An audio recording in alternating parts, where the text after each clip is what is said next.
అప్పుడు పీఠంలో మహాస్వామి కూర్చునుండగా ఒక ఆవిడ బిక్కు బిక్కుమంటూ కన్నుల నీరు పెట్టుకుని కళ్ళొత్తుకుంటూ వరుస క్రమంలో వస్తోంది.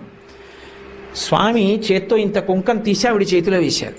ఆవిడ తీసుకోకుండా చెయ్యి వెనక్కి తీసేసుకొని కళ్ళ నీళ్లు పెట్టుకుని పక్కకి వెళ్ళిపోయింది. అందరూ వచ్చి అయ్యో అయ్యో అయ్యో, మహాస్వామి చేత్తో కుంకం ఇస్తే పుచ్చుకోవా, ఇంతకన్నా అన్యాయం ఉందా, పుచ్చుకోమ్మా అన్నారు.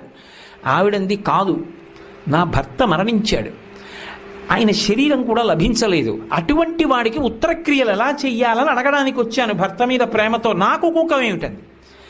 అమ్మా కాదు, ఆయన చేత్తో ఇచ్చారంటే ఏదో ఉంది, త్రికాలవేది, పుచ్చుకో అన్నారు. కాదనలేక ఆవిడ చేయి చాపింది. కుంకం వేసి చూసి అన్నారు, అమ్మా నువ్వు సుమంగళివమ్మా, నీ భర్త బ్రతికున్నాడు, నీ భర్త తిరిగి వస్తాడు, బొట్టు పెట్టుకో అని సువాసిని పూజ అవుతోంది. ఆ సువాసిని పిలిచి ఈవిడ కొప్పులో పూలు తురమండన్నారు. ఆవిడ కొప్పు నిండా మల్లెపూలు